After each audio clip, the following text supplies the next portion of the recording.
Team, how are we? Welcome back to another episode of the High Performance Coach podcast. I have an incredibly special guest today, somebody that I have been following and watching from afar over the last couple of years, somebody that I've been able to build a relationship with very recently. Off the back of our first conversation and first call, there was fireworks. It was incredible, and there were so many similarities, and our values were very congruent and aligned. So I thought the best next step would be to get this man, an absolute legend who's doing phenomenal things, onto the podcast to be able to unpack, have a great conversation, explore, shoot the shit, raise and elevate the standards of the industry, and really just see what we come out with. So, Jenzo, welcome to the High Performance Coach podcast, my friend. Thank you very much, man. That's very kind. And yeah, I would agree. The fireworks were quite romantic when we first spoke. Good, dude. Take me back. What do I need to know about Jenzo to appreciate the man that you are today and why you do what you do? Hmm. Um, I don't. That's a good question. I think fundamentally, I was speaking about this a lot at the moment. I've got two kids. My son is just about to turn 8. My daughter's just about to turn 6. And being South African, the kind of school environment that I grew up in is something really important to me. And we're now starting to think, where do we need to live in order to send my son to the best possible school? And for me, the best possible school would be one that has sporting culture as high up on its list because I believe that sport teaches you characteristics that nothing else can and would. And being South African, having gone to some of the most prestigious schools in the country, I that's what I'm comparing it to, and I found it extremely hard to try and figure out how that works here in the UK. But bottom line is that when you look at me and you want to know what are some of the characteristics that I've been able to um, build is always going to come through sport and through constant failure, constant being told not good enough and having to work to prove myself.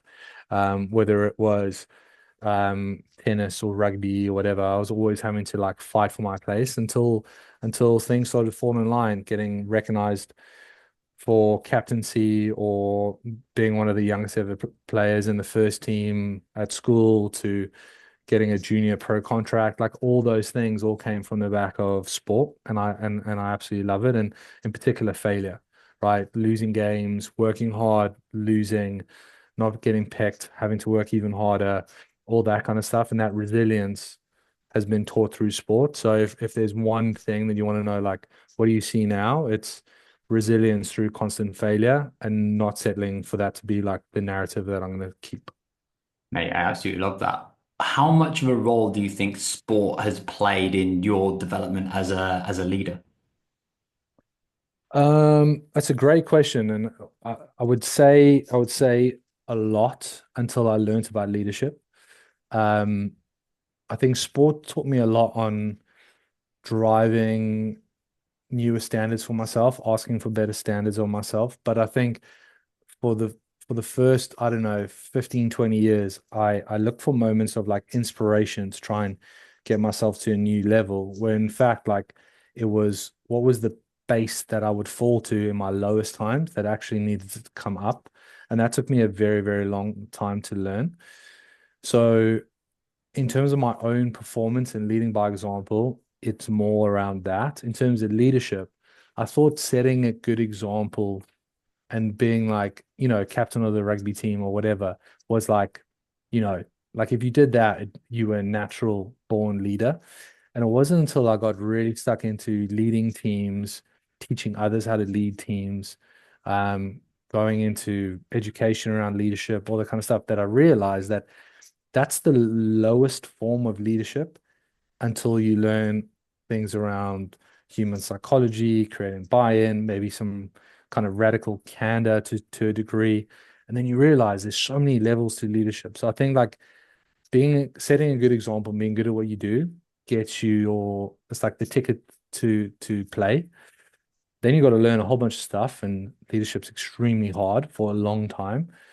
And then when you realize you're always going to be terrible, but there's little things you could do to be better, that's when you start to come out the other side and kind of like give yourself a little bit of compassion and go, okay, I just need to think about how I can make this person better today rather than trying to make these big swings. And I think that's that's kind of where like sports taught me a lot, but also held me back for a long time when it comes to leadership per se. I love that. And mate, how did you find the transition away from being Jen's the rugby player into now obviously the coaching side? Because I've previously come from professional football. I think a lot of coaches, fitness business owners typically have a background with sport, and it's almost like this separation and taking a step away and evolving through that. How did you find that? I think it's one of those ones where it's like you got to determine how much of it is part of your story, how much of it needs to remain as part of your story. I actually made a reference to something a little bit different to a business owner that's recently joined the Gym Owner Network this morning, who very successful online coach, wanted a brick and mortar facility, had a background in powerlifting, opened up a gym that does small group PT, powerlifting, and online coaching. And I said to him, I was like, bro, right now, it's like you've met your wife, you've got married, but you've still got all your ex-girlfriends in the house. It's like at some point we're gonna have to just say goodbye, right? And just pick one thing and just keep that one thing. And I think when you ask that story, ask a question around the story, I think it's part of your story, but it's just a chapter. And I think you need to find the underlying characteristics that you learn from that phase. And I think everything is just a phase to teach you something that um largely, in my opinion, is your ego blinding you from learning for a long period of time until you hit a low enough point where it's like, oh, I don't have control on that. And then it's gold. Class. And mate, for you off the back of the rugby, was there a next was there another phase of the fitness journey that then led you into the PT? Um, one of those similar stories, right, where it's like I was playing good rugby, had a junior pro contract at the Lions in South Africa. Like life was good. I felt really resentful that I didn't make the SA um, schools team for whatever reason. And I just wanted to get out of South Africa and I wanted to come to England. And then came to England, things weren't going my way, ended up in Scotland. I played rugby up in Scotland and Ayr for a couple of years. That was interesting. I got really depressed, hated my life, found coaching in S&C, rugby S&C. A friend of mine at the time was setting up the development pathways for Scottish rugby. So I got involved in that. That was amazing. I was like, oh, coaching is what I want to do. An S&C coach, a junior S&C coach, then you get paid nothing, maybe like 12 grand a year, 16 grand a year. So it was like, okay, so that's not a career option for me. Um, I then I actually got given a rugby contract and they said I could use the gym for PTing. And then I tried to look at getting insurance through the PT qualification I did through like America. And it was like a no, it's like not accepted. I was like, like one of those NASM courses, whatever. So I mean, this is going back like 17 years ago, something like that, 16 years ago. Feels old now.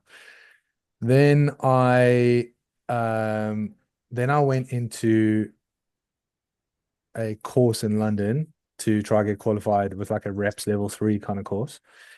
And I met a guy who was like officially my first ever mentor. And he was like, dude, I've never met a coach like you. Like your energy, your knowledge. I was like, oh, thanks. He was like, you're lost in Scotland. You need to come PT in London.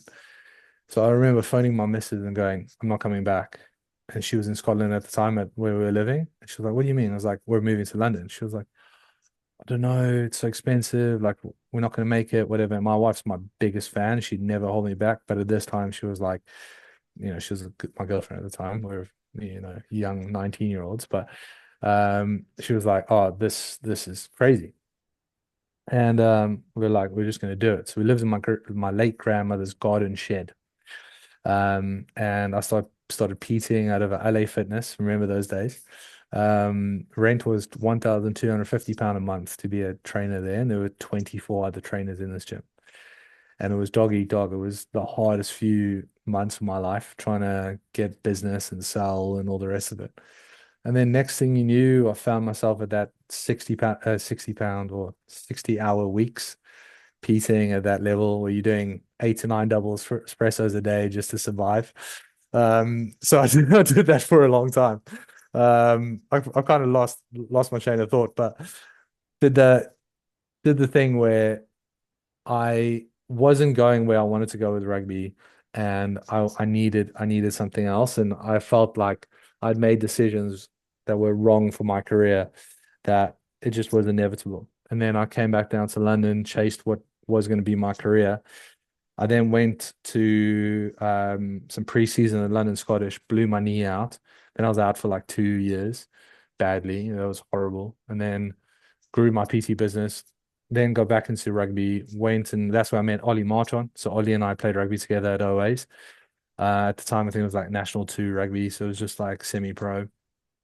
Um, I was just about to open up my gym. Ollie was just about to open up his first gym. So we shared such great stories about what we're going to build, what we're going to build, how it's going to be, what we're going to charge, all this kind of stuff. So we shared that journey together despite opening up separate businesses. That was really cool. And then, yeah, the rest is kind of like history, really. Mate, I absolutely love that. And do you know what I think this is so powerful and so important? It's because people can look at Jenz now and go, right, okay, head of gyms at Marchon, which is, rapidly growing and is doing some phenomenal things and is really kind of innovating and disrupting the market in such a phenomenal way and leading in so many aspects. You've then also got the PFCA, which is like the coaching essence and element behind that. And then you've got Gym Owners Network. And it can be quite easy to go, okay, but Jenz is doing all this stuff. But actually what they don't see is the 16, 17, 18, 19, however many years before that. And there's this, like, we spoke about this previously when we had a call. It's like this expectation of like coaching in the industry and like where you should be based upon the time that you've been in. And actually, when you look at the reps, the sets that you've had to do, the experiences you've had to be able to go through to get to the point that you are right now, it can be easy to look at the peak of the mountain instead of actually really appreciating, acknowledging like the graph, the work and the time that you've had to put in to even get to this point just now. And appreciating that you can't skip the steps to try and get ahead. Mm. And if you do, you almost end up back at square one because you just get pulled back to the baseline of where you are and where you should be relative to, well, yeah, everything. So I think it's so important that we can almost understand like the different phases and stages of your journey, because often people just look at, yeah, the unbelievable stuff that you've done, not the 60-hour weeks caffeined out your nut, basically just trying to be able to like make something of yourself all those years ago. Yeah. It's funny, you and I had this chat recently where it's like back in the day, the flex was how much you spent on your course, um, who you learned from, where you travel to go learn that course, learn that stuff. Nowadays, it's just rev numbers and maybe who you mentored by. It's like I'm mentored by this guy and I'm making 15 grand a month. And I actually reflected on that conversation where the first 3 months for me, I didn't make a lot of money. And then I remember my first January as a PT. So I was about 6 months in and I made £9,000 in a month. And this is going back in like, I don't know, 2013, something like that. And it was like, yeah, 2011, 2012. Yeah, it must have been 2012. And I remember thinking, whoa, like how cool is that? And it just kept growing. And I was like, oh, this is amazing. And I remember when I lost my first chunk of clients, it all just happened at once. You know how it always feels like it always happens at once.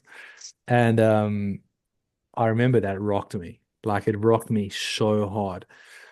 And I'm always someone who, if I have too much going on in my head, I have to go write it down. So I remember I took like a day where I just sat with a notebook and I wrote down like, why do I coach? What kind of coach do I want to be? Like I was just asking myself quite introspective questions. I don't know. I honestly don't know what prompted me doing this exercise, but I did it. And I realized like at that time, like I've got no right to be doing what I'm doing. I've got no right to be earning the money I'm earning. I haven't stacked enough evidence to suggest that I'm worth of that to myself. So half the time, I actually just don't believe in what I'm achieving. So then I spent the next few years just investing into my education, whether it was through courses, seminars, mentors, coaches, whatever. And that was probably the most profound moment. Again, kind of relating back to the ego thing, the way how quickly that my foundations of confidence were rocked underneath me because they were built on nothing was so profound that it's kind of why I have an education business now is I want coaches to feel so much conviction in their value through the evidence they've stacked and their ability to help people that actually the thing that's holding them back is not their mindset or their self-worth or their ability to change lives. The thing that holds them back is just the behaviors of just doing more of the sets and reps that actually put scores in the doors. Yeah, I actually love that. It's like almost the confidence you have in yourself to now know that I can make shit happen. Mm, I now know regardless of what happens, I will be able to make shit happen because of the skills that you've been able to develop, because of the reps that you've been able to put in and the experiences you've now been able to gain. And you've been able to go through those setbacks, those challenges, and those failures, and you've been able to bounce back. And it's that appreciation of just going, well, okay, I can have a whatever K month, and that looks great. But ultimately, it's internally now having, yeah, absolute conviction and confidence in your own ability, and now recognizing that regardless of what happens, I'll be okay because I'm the type of person that has figured it out, will always figure it out because that's who I am and that's what I do because I'm stacking the chips, I'm stacking the evidence, and I'm behaving my way to who it is that I now know that I want to be, which I think is so powerful because I think we have this narrative in the industry. It's like when I get to this level, then I'll be. And it's like, well, mm, again, it comes back down to the skipping the reps. Anybody can temporarily get ahead. But show me the coach has now been doing it month after month, year after year, decade after decade, and it's now been able to operate with that level of consistency. I wrote down something earlier. It's like we admire what we see, but what we truly admire is what we don't see. mm. And I was actually going to ask you that about even your role within Marchon and even partnering and working alongside Ollie, because you see Ollie and obviously people admire obviously what they see. But I was actually going to ask you more under the hood, like what is it that you truly admire that actually a lot of people don't necessarily see, acknowledge, or even appreciate? And that's a bit of a side tangent on this quest, but I'll bring it back. It's a great question. What don't you see about Oli Marchon? So what you do see is his work ethic. And it's not fake, it's not just for the gram. It's another level. What you don't realize is his ability to spin multiple plates at once is extraordinary. I think I can spin multiple plates, but the amount that he can is just like honestly another level. Um, he's got a level of logic about any situation, which is always solution focused, very quickly to like a kind of a cold way. So it's like, okay, well, what's the solution here? Like, never mind all the other narrative wrapped around it. What's the solution? And then the thing that people don't appreciate is that he's probably one of the most caring individuals that I know. Like for people in his circle, he'll go out of his way for, to an extraordinary level. So look, I mean, his work ethic, how he shows up, his consistency, all that kind of stuff. Like what you see is what you get for sure. But as I just mentioned, some of the things that people don't realize is those things. And and the other one, which I think people don't actually people never really know, is his ability to ask for help from people who are doing better than him is very, very good. So he now is very fortunate to meet some, you know, very successful people, none of which need to be kind of quote unquote name dropped. But he will ask questions in a way where he's vulnerable enough to be like, yeah, we're really struggling with that thing. And then they'll be like, oh well, we overcame that with this and this. And like, oh cool, thanks, I'll try. Which is really, really cool, right? And he takes inspiration from people who are doing better than him, and he'll look for ways to improve. And that's something that culturally throughout the whole Marchon PFCA German network kind of ecosystem is it's all about the product. So product first. And then the next thing is always iterate. So always be in beta. And if we can consistently do that, that's kind of separates us because our innovation, our speed to innovate is where we win, really. Yeah, mate. I think people often just see like again the tip of the iceberg and not necessarily actually the mechanics and really truly what goes on and what it really takes. And that's also where this expectation becomes like almost like misaligned or misinformed because you then just try to copy tactics. Mm. And then what ends up happening is you're missing such a huge piece, you're missing such a huge piece of the pie, a huge piece of the puzzle. And also, again, everything has happened prior to that in the weeks and the months and the years that have gone by. Uh, You talk a lot about going pro. mm. What does going pro mean to Jenz? It's the opposite of what I was when I first started as a gym owner. I remember I remember days where I felt so overwhelmed not knowing what to do, and yet I needed clients and I needed a business to grow and I needed to lead a team and I don't know what to sell and how to sell it. And it was just the overwhelming feeling of like numbness, right? And I hated it. And I just never wanted to feel like that again. And then when I've been able to help so many gym owners, it's all through just teaching them, well, I mean, you just said it. What they think they want is tactics. Every amateur just wants more tactics. Like what's the 5130 that I need to post right now? Where in reality, it's like, well, what's the messaging you've been posting for the last 2 years? All that kind of stuff. But so I want to help gym owners think better. I want them to react better when things aren't going their way. I want them to be less emotional because they track data. I want them to just adopt like all the behaviors that pro gym owner, a pro business owner would adopt. So things like things like tracking data, things like how you market, how you try and understand your messaging, things like how you lead, how you show up for yourself, how you pay yourself first, how you do things to fill your cup, not necessarily say things like you said earlier. It's like when I get there, then it'll be okay. And these are all just lessons that I've learned through my kind of growth journey for myself personally and how I've been able to lead others. And I think the reality is like no one teaches you how to do gym ownership. And it's really, really hard, especially when for many of us, it's just a natural progression from PT. So we were good at PTing for whatever reason. We wanted more. We wanted that natural growth. We open up a gym, and now you're just a glorified PT with much higher expenses. And it's like, whoa, now the pressure's higher.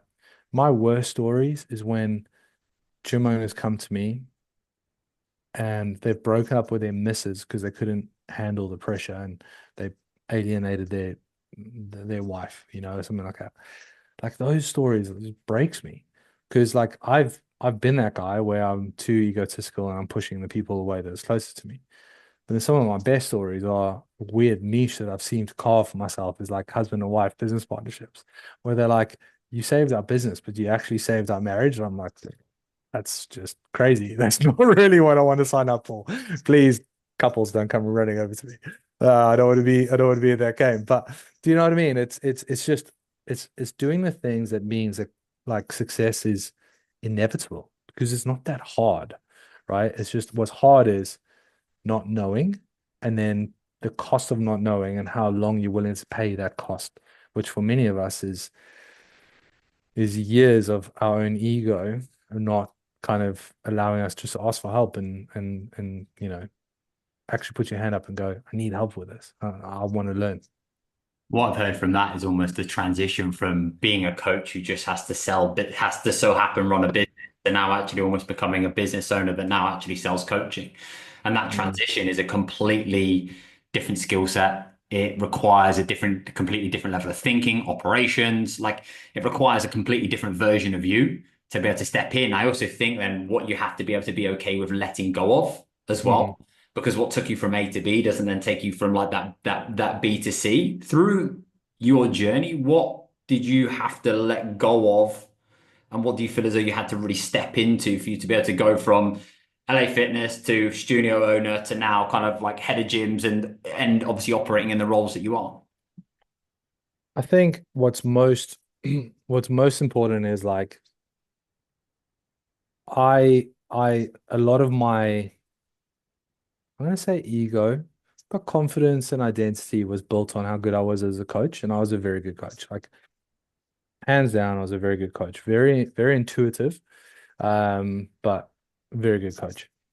And then when I realized that like I couldn't be that guy anymore within Marchon because I needed to focus on other skills and have other people in the team start to be that. Like now, the coaches within the Marchon business are way better than me at the sports science or some of the technique stuff or whatever. And I'm like, I used to want to be that guy. I wanted people to think that I was that guy.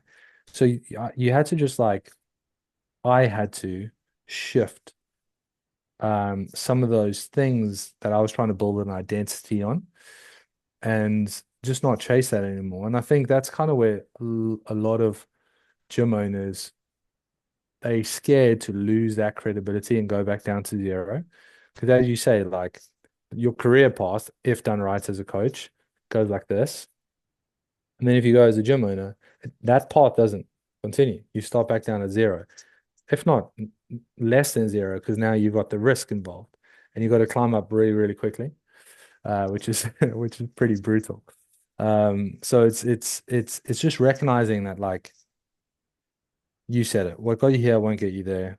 There's core skills that you need to know that's going to make you a better leader. So like, for example, Marchon Stratford, we've had to go through an incredible learning phase in nailing our product, and it's been an amazing journey. And I can bring my coaching skill set to these conversations to just force a different opinion on their view, and it changes the echo chamber, and that's where I'm useful. But me jumping on the floor to coach and be like, coach like me, that wouldn't be useful. It would hold them back from learning. So it's really cool where it's like all these things are just part of your story, but they allow you to further authenticate other people around you and let them all grow. And I think that's the thing about leadership. That's the best thing, is like seeing other people absolutely crush. I think we all stand on the shoulders of giants, and everybody contains a piece of the puzzle. Mm, Everybody holds everybody has a piece of the puzzle. And I think it comes back down to that word that you've mentioned a few times, which is ego. It's almost like that openness to actually being okay to accept help, be mm, open to change, and being open to learn and grow and be just mm, appropriately curious. mm, And realizing that, yeah, you can take something from every single person that you now partner alongside, communicate with, even just conversate, even if it's just in, back and forth on the gym floor. And it's like, if you can continue to operate with that level of just like appropriate curiosity, and you can look at it through that lens of just intrigue, I think what you can do and where you can go and where you can take things is phenomenal. Otherwise, you just get caught into this like one way of like, this is the methodology or this is the approach and this is what I've got to do and this has got to be the right way. But what you spoke about earlier around like we admire what we don't see about even like Ollie and obviously the other people you've kind of communicated on, it's like just appreciating that that's the stuff that you don't necessarily like get to appreciate through social channels and everything else because, well, yeah, it's not something that gets highlighted or communicated. It's actually then just realizing it's those conversations in the corridors that make such a big difference. You said, I uh, love, sorry to interrupt. You said something there that really resonated with me. It's a word we use a lot, which is curious. And I spoke about something just chatting to Mass on the weekend, walking along the promenade in Malaga. And it was there's no career like a personal trainer's career, especially if you're young, like in age, right? So let's say you're 21, 23, something like that, and you start a career in fitness. You've got a little bit of like uni and whatever your story was. But now, if you really relish into this career path as a PT, you start to have opportunities to meet with such a vast variety of human beings who are typically high performing in some degree of their life, just maybe not in their lifestyle, nutrition, and maybe some relationships. But within business or within the workplace, they are high performing to some degree. And with the right amount of curiosity, if you build a client list of 25 people, you've got 25 individuals of whom are high performing in some degree of which you can learn from. And what career gives you a chance to learn people skills to 25 different people, all succeeding, be mentored by them to some degree, whether it's like the woman who's crushing in operations as a COO, it's like, what can you learn from her? To like the business owner with multiple branches of X, like, what can you learn from him? And all of a sudden, you're getting this like, if you approach it with this curious mind, you can get to such phenomenal levels. I'm like, I love that about a PT career. It's something that like actually gasses me up. And I think if you keep that kind of mentality with everything you do, and loads of like any kind of super successful person who writes an autobiography, they'll talk about like how much they can learn from others. And it's like like there's a lesson from everyone. Like even the unsophisticated client who comes to you who just gives you back on the price. Like the curious mind should be like, well, what about my marketing suggests that I was cheap, rather than just being defensive and being like, bitch, please, like this is the price. Do you know what I mean? Yeah, I hear you. I think it's that just openness and willingness to just learn. It's the openness and willingness to learn, and it's also being okay with not being right. It's just actually realizing that there's so many different uh inputs, experiences, and opportunities you have every single day that are there that stood glaring in front of you that actually are trying to teach you something.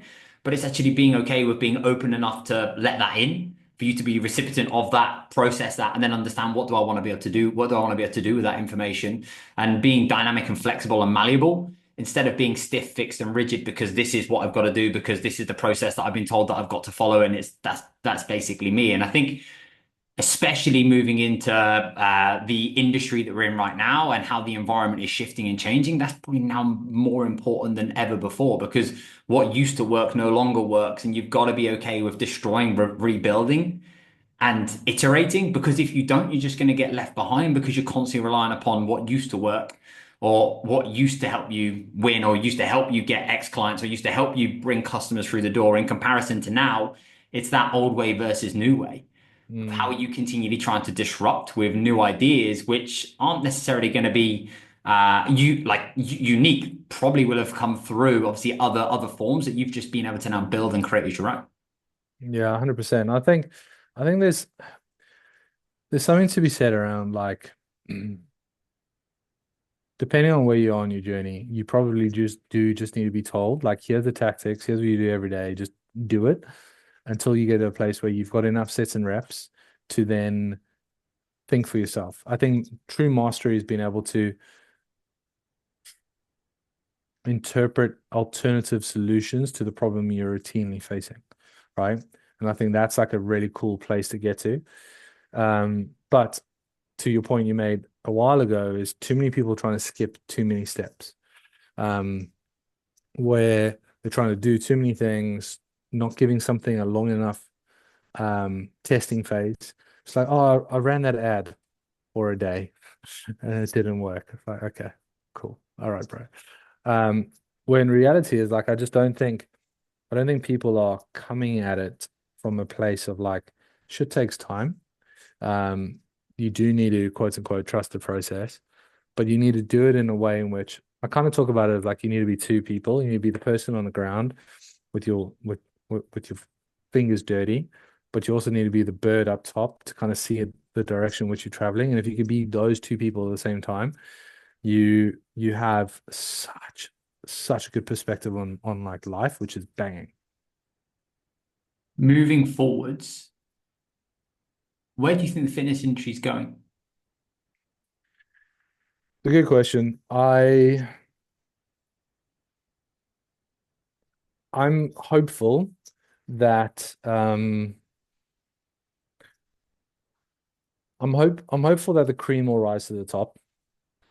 I'm hopeful that the weak will fall off. The uneducated, the ones who skip steps, I'm hopeful that they fall off and they fall off pretty quickly.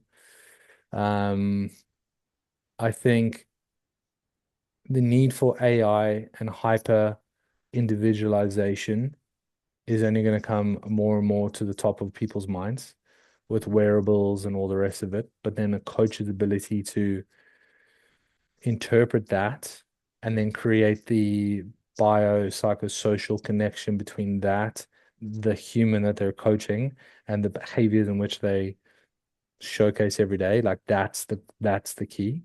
So trying to link or unlock everything together is huge. I'm excited for, and again, this is hopeful. I'm excited for when the driven coach who wants to be a great coach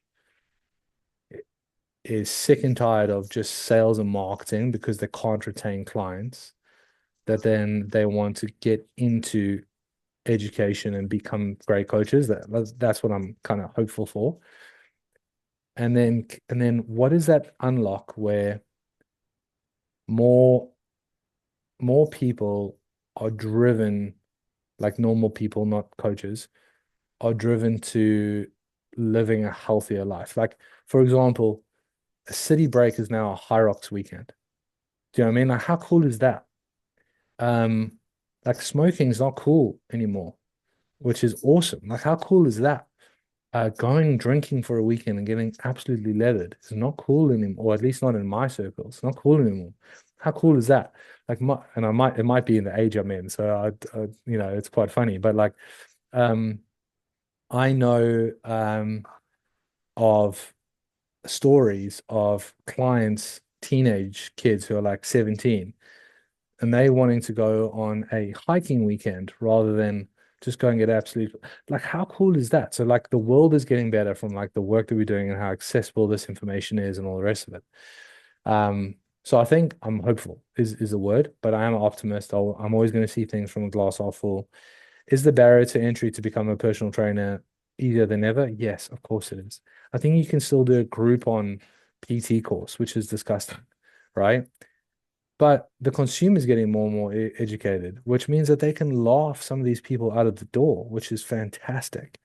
So the more the Cowboys can get absolutely beaten off the turf, the better. And something that I've lived my entire career on, from my first mentor. This is a great story, actually. First day, I went to LA Fitness. I was broke. Uh, Mentioned I was living in my grandmother's garden shed. What I didn't mention is I literally had no money, and I had to pay rent for the gym. And I remember the first day, um, even though I come across confident, I didn't have confidence then to go speak to people and prospect people on the floor. And I remember going up to, well, building the confidence, going up to this person, wanting to offer personal training. She took her headphone out. She was like, "Can all you PTs just F off? I'm just trying to coach."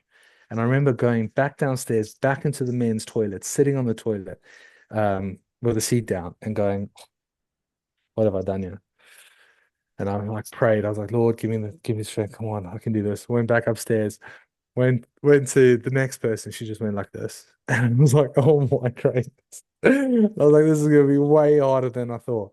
Anyway, so that first day was terrible. And my first mentor at the time, who was the educator at the course I was at, he texted me that night. His name's Aaron Small. I think he runs Techno Gym Middle East now. And credit to him, will never leave me. He was like, "How was your day?" I was like, "Terrible. Honestly, I don't know if I've made the right decision." He was like, "Jen, stop trying to sell. Just try and get to know people's names. And remember, the cream will rise to the top." And I've lived my entire career on that. The cream will rise to the top. So yeah. Phenomenal story of just of just learning how to be okay with getting royally rejected and being able to become exposed to that and build confidence. I think it's a great thing. The consumers are now becoming far more informed. They're becoming far more sophisticated, and they've now got a far greater level of awareness in comparison to what they had before. Which because ultimately it now means that you have to be better, which is a fantastic thing. Which then comes back down to what we spoke about earlier, which is when you first got into the industry, it was all about coaching, coach education. How could you get better results for your clients? What courses were you going on? How are you developing and investing in yourself? And there's always that balance between, let's say, the coach that is the business owner, but then the business owner that sells coaching. But ultimately, your product is always going to be the very best marketing that you now have. And I always say it's the core four. You have results, reputation, retention, and referrals. Like you should be able to build a phenomenal coaching business off the back of like having those four R's initially as the foundation. And then ultimately the marketing, the lead generation, and everything else is just the accelerator that just amplifies the great work that you're doing or the terrible work that you're doing.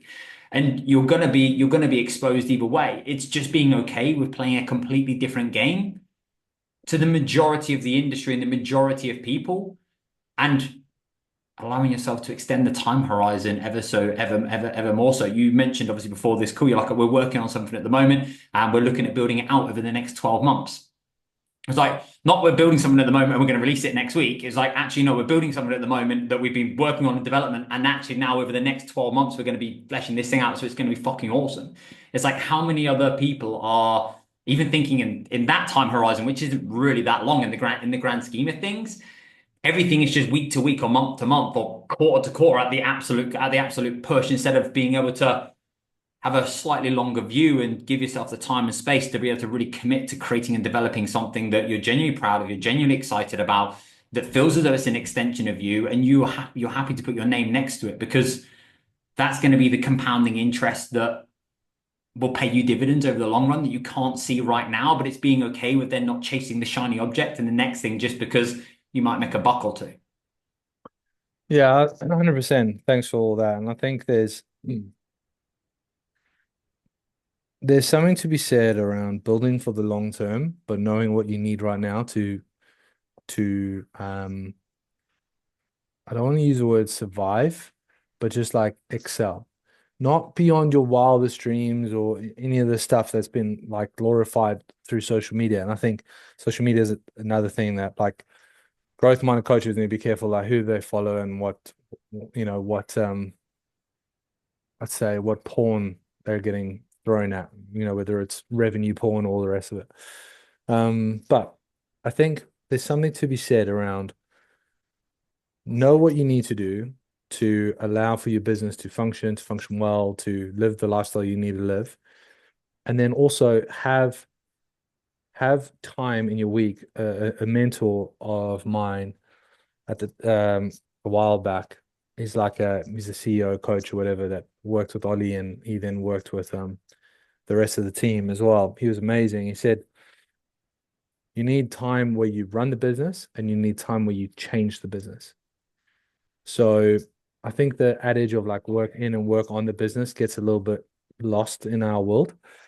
But that reframe really makes sense to me, where it's like, where have we allocated time in our week, in our day to quote unquote change the business, whether it's product development, where it's new thinking, whether it's a completely different operating system, whatever it is, but it's going to change the way in which this business functions, whether it takes 6 months to build, 12 months to build, or what have you. And I think that frame is something that's really powerful, really, really stuck to me, because the most successful businesses, and this goes to whatever level you're at, is a business who can operate in the now because of cash flow and can also operate for the future because cash flow is okay to build the future, which means that you can keep growing and keep financially secure and not get lost where others only have enough to just fulfill operationally. But the gap between what the market needs and where you are now just gets bigger and bigger, and you can't make the jump and you feel left behind. So that allocation of time on changing the business, whether it's through mentorship or time just gaining perspective on the business, recognizing patterns, all that kind of stuff, that's the gold. That's where businesses can build sustainability. I love that. You spoke about allocation of time, and one thing that I was incredibly curious on is you have family, crazy ultras and fitness challenges, and we were speaking about that. We were speaking about that earlier on before the call. We then basically have like three separate entities inside, obviously, the company that you're now kind of leading, heading up, and running. How does Jenz compartmentalize structure and allow himself the opportunity to perform at his best across all those different entities? I think when it comes to time management, I always feel like I'm failing. So I'm not one to say that I've got this right. But it's just like trying to have like certain constraints that like I'm gonna try and stick to. All right. And that's something that's like really, really important. I don't get it right all the time, but some of the things to me are just like constraints that are non-negotiables that I know that are going to allow me to do what I need to do with the business. So, for example, on a Sunday night, I have to prep the week. I know exactly what are the things I'm going to do. I can do it in 10 minutes, or I can do it in an hour. It just depends on like what level I need to do for that session. The kind of meetings that I need to hold, how I need to show up for those meetings, they're constraints. They're non-negotiables, but also the non-negotiables around my training, like a mindset culture piece that we have within the gym owner network is pay yourself first. Like some days I don't want to wake up at 4:30 and go train, but I know that if I get it done, no matter how dramatic that day is going to be and how many fires I need to put out, that I'm going to be able to feel like I won the day, which is really important to me. And then everything just comes back down to a system. there's a, I mean, one of the guys in our team, he says this quite often, but I think it's common practice nowadays. Show me your calendar and I'll show you your future. I hit like a bit of a burnout phase in October last year. And I went back to just like principles of my own coaching, which I wasn't following what I was preaching.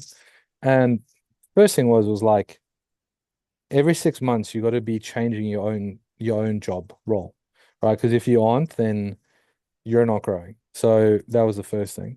The next thing was I kept on saying to myself the bad thing that all controlling type A people say, where it was like, when we get there, then it'll be okay. So I kept doing that, and obviously that wasn't serving. And I wasn't building my perfect week. So I wasn't building my perfect week where it's like, where can I move the needle the most in the business? What is my skill sets allow for everyone else to thrive? And that's the hardest piece because it's like it's not about me anymore. It's about like me empowering people around me. And that like sometimes you just want to fix it all yourself, which is obviously really tough because it's not sustainable. So um I can't like I'd be lying if I said I had it all figured out, but my superpower is my speed. So like for example, if we were to discuss something today, I'd be working on the next steps like tonight. If it's on my mind, if it's top of my mind, I will move as fast as I can to try and unlock whatever that next phase is, so that I've done the work and I can pass it on to like the next relevant people because I want to test and learn and iterate as quick as possible. That's a non-negotiable for us. I absolutely love that. Some lessons have got to be experienced to be understood, and I think sometimes you almost got to take yourself to that red line. I've done that several times to be able to then acknowledge and appreciate, actually, do you know what? These are the red flags. These are the things that I need to raise awareness on. And actually, these are the things that I now need to recognize next time. So you can then start to put the boundaries and the anchor points in place. And it's almost like them recognizing, well, what's my maximum and what's my minimum, and being able to obviously operate within those constraints. And I think the more you do, the more you actually grow capacity, and then it's actually how can you sustain capacity by becoming more economical because you become more efficient at what it is that you do, and then it's how do I scale capacity, which is then using the leverage of others or team or tech that obviously then support and enhance you. But I think when you're wired in the way in which you are, like I am, especially I know you'll be the same. It's like it's just always like pedal to the metal, push, grow, evolve, and always wanted to progress and always wanted to do the best and always wanted to now be able to continually focus on how we're evolving and not revolving and Mm. continually trying to create that stretch for us to be able to go and step into, which can feel good. But also it's recognizing what are the breaks that are needed and necessary to keep that level of like consistently good and not occasionally great because yeah, that's really where the if I even think about it from an athletic perspective, like the best athletes are the ones that can be consistently good, not occasionally great over a long period of time and can sustain that, which I think is absolutely huge. What are you seeing in terms of gym owners or coaches that you're obviously in association or connection with that are currently winning and are doing it and doing incredibly well? What are the characteristics or what are the traits or what are the commonalities that you see between those that are crushing it and those that are struggling? So I'll speak to coaches last. I think from a gym owner's perspective, because obviously that's where I spend most of my time.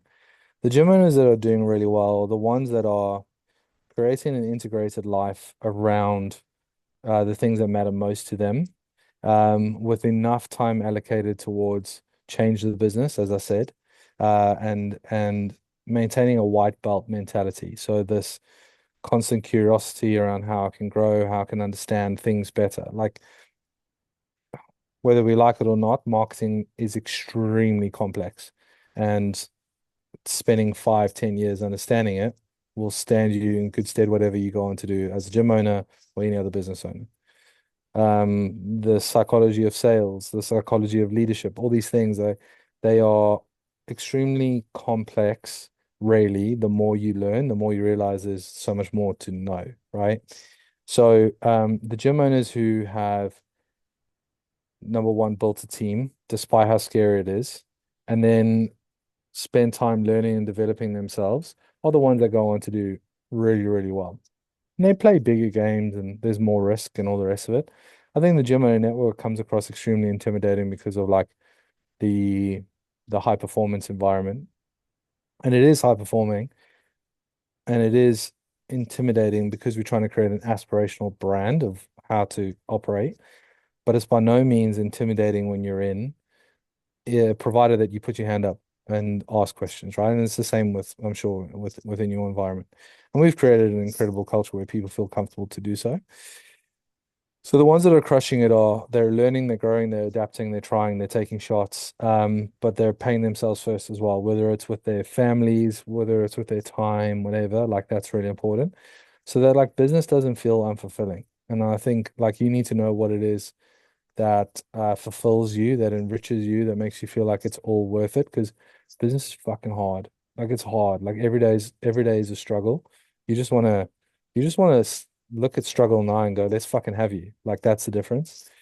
I remember when we did the ultra, there was a mountain that on the third day, the longest day, it was a 50K day, with I don't know, 3,500 meters of elevation gain, I think. And we had like two peaks and then there was like this descent and then our third peak. And I remember looking at this mountain going, oh my greatness, like this is gonna be hell. Anyway, the next day we had this huge day, climb, climb, climb. Then you could see this huge, like you could see like the people ahead of us, how small they looked and how long this climb was. And I can't tell you the mindset difference between looking at that versus the day before. I looked at that and I was like, I'm gonna have you. And I left the boys behind and I just stomped up. I was singing to myself, no music, just singing to myself as I stomped the shit out of this climb. And I got to the top, opened up a Snickers, sat on the top and waited for the boys. This was the first time I'd left the boys because the boys were all leaving me behind them. And it was amazing. And that was the mindset that like I felt like you want to have when you look at some of the challenges in your business. Like when clients are leaving, it's like, come on, let's strap in. There's a sign, I just can't see it. I need to go investigate. So gym owners who are crushing it, it's like that kind of mindset. It's seeing everything as opportunity, to learn, to grow, to adapt.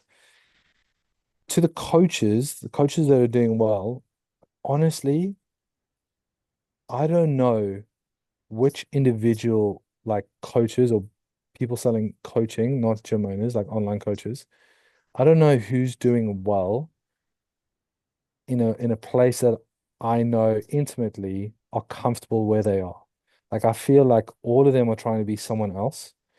The ones that I know, they all feel like they're failing. Like I have a great friend who, was making a lot of money a month in his business and just felt like it just wasn't good enough. He just didn't want to do that anymore. Um, because he was comparing himself to others, going, "Well, look what you've built with Marchon and how many thousand." It's like, oh, just like run your own race. So I don't know, and you would know better. So I'll turn that question to you. Like, who do you know who's crushing it, or could you create a metaphorical story of someone you know who's just like happy in their own skin, proud of their business, loving the journey? Like, I just don't know. Sadly, I don't know. I think there's a really big kind of challenge between coaches who are basically building a business and learning out how to how they're basically figuring out how to sell stuff in comparison to people who are now building a business where they are actually genuinely excited about the problems that they're solving. They're genuinely excited about the people that they're working alongside. They are truly building something that's a product and a program that feels as though it aligns them. It's an extension of them. It complements who they are, what they do. It places their strengths and is a real asset to them and allows them to feel as though they're in the driving seat. In comparison to feeling as though that you're just in the passenger seat following this cookie cutter approach that everybody else is now doing. And it's all just, I like the analogy of like buckaroo, where you're just basically just putting all this baggage and all this luggage on top of you. And there's only so much you can then take. And it's like, you then build something you don't enjoy, you don't align, it doesn't fulfill you. You're working with customers that actually you're not really as excited about as you maybe used to be.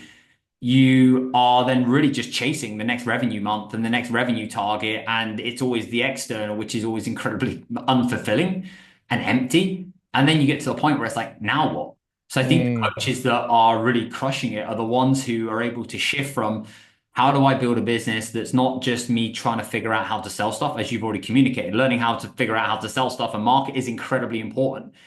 But that's just one piece of the puzzle. But it's actually the people that are genuinely excited about the problems that they're solving, the people that they're working alongside, and are able to actually allow themselves to be seen, are able to actually allow themselves just to recognize that people need them exactly as they are. They don't need them to be anything else or anybody else. They don't need them to be further ahead in their journey. They almost just need to be able to stand where their feet are and recognize and appreciate that's enough.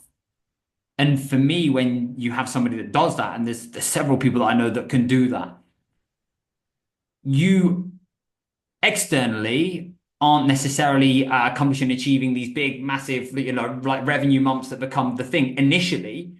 But internally, what you're building is something that feels safe, that you feel connected to, that you feel aligned to, you feel excited about, that you feel passionate about. And like you said, like business is hard. Business feels like you're getting punched in the face every single day.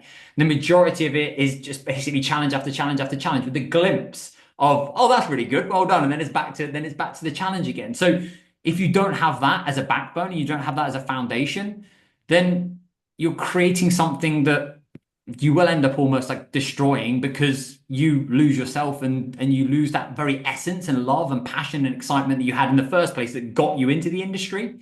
And I think like that's the most beautiful piece. If you can feel that, you can have that. I always use a story of, I never forget, I went to my grandma's house once, and I'm not into knitting. Like knitting's not on my it's not on my list of passions right now. Maybe give me a few years. And we went round, and Leanne, being Leanne, was incredibly like intrigued and curious, and was absolutely fantastic. But even the way in which my grandma spoke about how passionate she was about knitting, I was like, I didn't give a shit about knitting, but the way in which she spoke about knitting made me genuinely intrigued and curious, and actually appreciated and respected like her love for knitting. And I think that's the thing. It's like you don't necessarily, like, whenever you speak to anybody, have to have an interest or a passion. But if somebody else is passionate about it, you can't help but feed off that energy. You can't help but feed off that just like real raw openness to feel so connected to something, because you can see that there's that level of commitment to actually them going on that journey. And I think that's really the bit that like I'm incredibly passionate about wanting to get coaches back to, is raising, elevating the standards of the industry, making coaching great again. But it's actually being able to actually get these coaches into a position and a place where they actually feel excited and connected and aligned and passion, and that passion being through. Because when you have that, like you can't fake that. People can feel that, and that's the thing that gravitates and pulls people towards you. Mate, honestly, hearing you talk about that resonated with me so much. I want to touch on alignment in a second, but I think, tell me if I'm wrong, but I had this a lot, and I imagine you did too. If we asked our clients back in the day why they loved working with us, it would just be like, he's so passionate. Like, I don't know what he talks about, but I just love the passion that he brings. Do you know what I mean? It's like, it's that shit where it's just like, it's just so real and you just can't fake it. Thank you. On top of that, it's then alignment. So it's like knowing who you are, what you value, and just staying in accordance on that is just golden. I think it's being able to get clear around what it is that you want. Is what I think that I want, but what is it that I really want? And like one thing for me that really changed was that, as a point last year, was like, instead of thinking how do I achieve more, it was more like how do I want to live?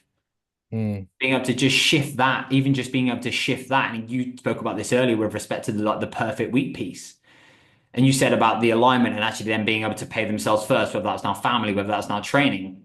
It's about being able to actually look at like, how do I want to live? What are the anchor points that are now serving me? What's actually going to give me the platform to be at my best, to think cleanly, so that I can now go and lead. I can come up with creative ideas, and I can also now bring myself to the marketplace, because people now need leaders more than ever. They want to be led, but you've got to be able to have that level of clear and clean thinking and that platform to be able to understand how you're going to show up, how you're going to communicate, what direction you're now going in, and then what version of you do you now need to be able to bring to what person, depending upon the situation, the scenario, and how can you think in a different way to others, whilst being able to simultaneously manage a lot of challenge, a lot of load, and a lot of responsibility, and actually tolerate that without it impacting your emotional regulation and being able to continue to push through, I think is so integral. And if you're not, if like we always called like the person first approach. It's like if you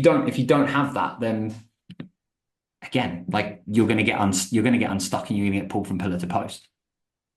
Yeah, 100%. I think for someone like you to be able to make the move to Portugal, like I've obviously moved country and it's not easy. And I think like there's ways in which you can change the narrative, be like, oh, it's only a couple hours away and all the rest of it. It's hard. It's really, really hard.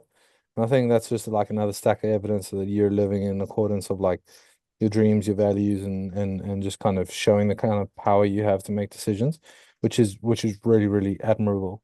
And I think as much as business is hard, it's also very cool. It's like what other like how, like what other life journey do you get to go on where you have so much agency?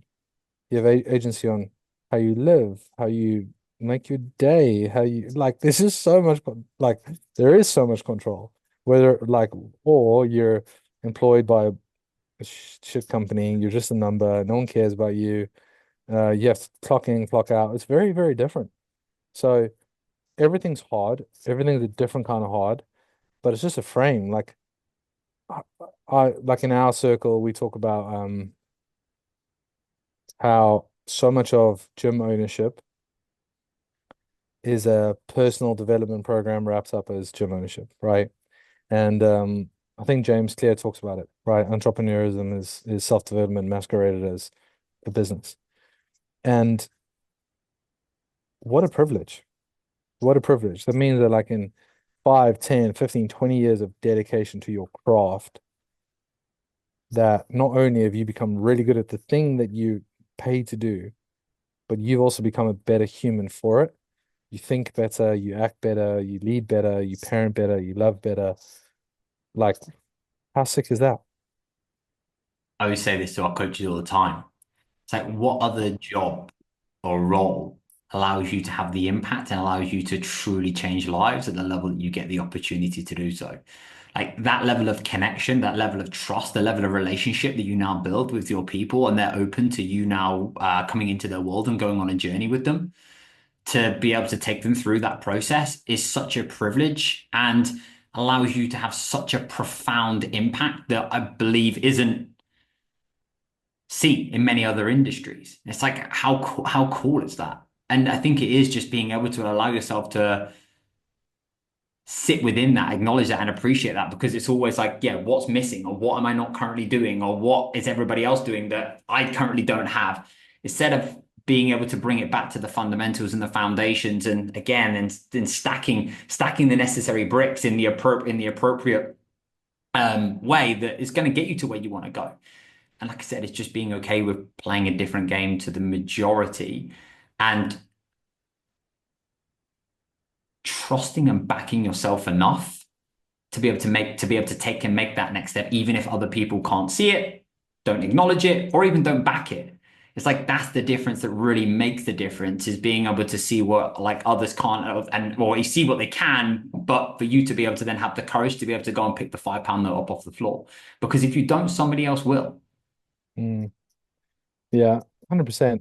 I think the courage is further authenticated by the small decisions you make each day to just show up.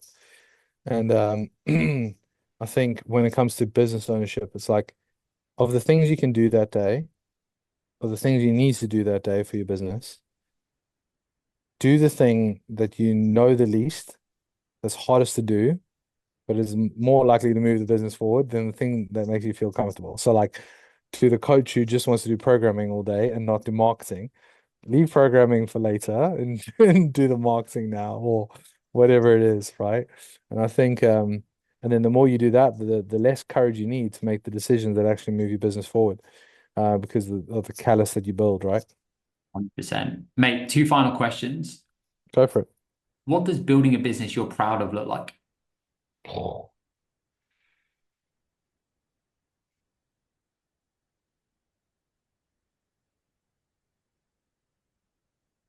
Building a business you're proud of goes back to knowing what it is that you want to achieve and also you didn't think it was possible to achieve with your current business.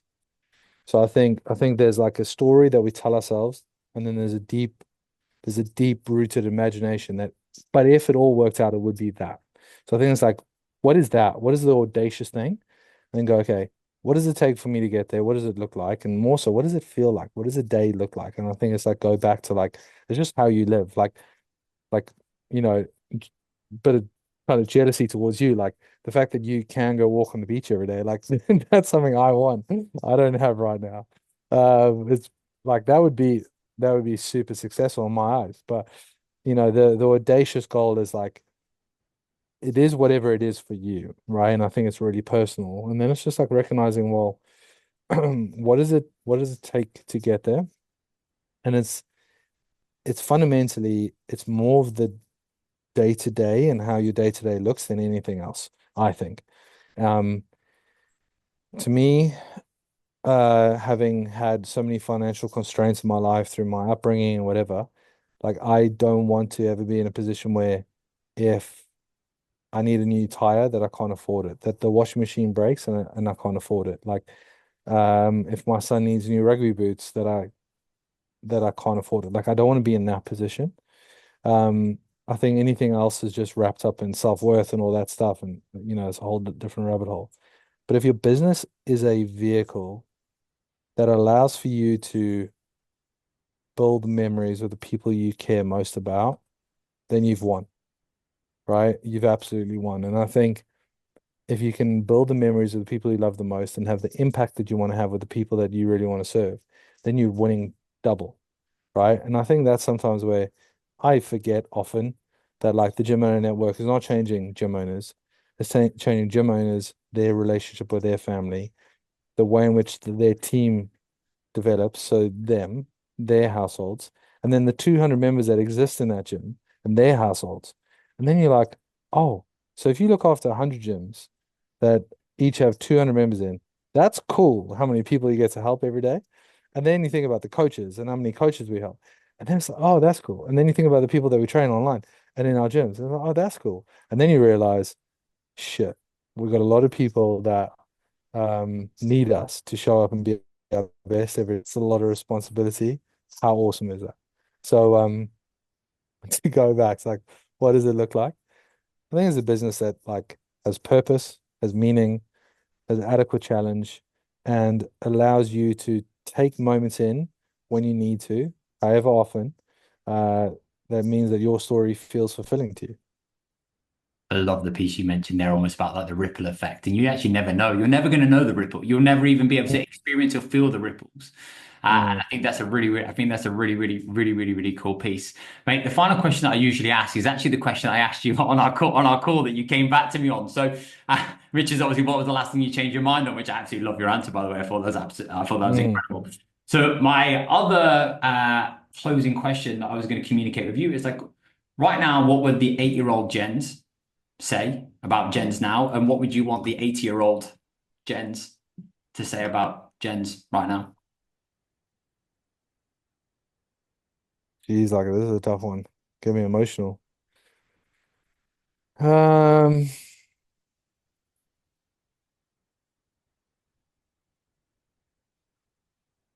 I don't know who I spoke to last week, and we had a very deep conversation.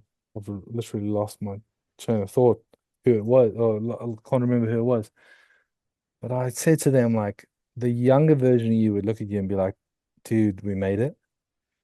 Um, who was I talking to? Anyway, so the 8-year-old me, what would the 8-year-old me say? So we're not a rugby player. We didn't make the Springboks. That's what he would say. You win a World Cup. Yeah. Be like, so we didn't become a rugby player, you loser. No, I'm joking. Um, I think he'd look at me as a dad and he'd be like, it's a cool dad. So I think that would be cool. What would 8-year-old me say? I think my biggest fear is getting the dose wrong of time spent with family versus business. and going, if, I mean, this is morbid, but I think about it often. Like, if I would find out today that I had 2 months left to live, how would my life change? And that freaks me out a lot. So I don't know what 80-year-old Jenz would say, but my fear would be that I got it wrong. I prioritize things in the wrong order and all that stuff. And it's a constant fear, and it's a constant anxiety on, like, am I doing the right thing? Am I spending time in the right areas? Am I doing enough? Who am I failing? Like, I mean, it's just me being truly like honest and vulnerable right now. And then I think about, I have this thought that I think about often, where it's like, if I were to die today, had I shared enough lessons to my kids that would mean that they would be able to figure out life. And that freaks me out because I obviously haven't had the opportunity to do so. I have this weird fantasy of, and I should stop thinking about it and actually do it, of writing a journal, but not in like a mindset journal like I've done in the past. I'm sure many of your listeners have done, but in a in a in a in a in like a handbook on how to handle life to my kids.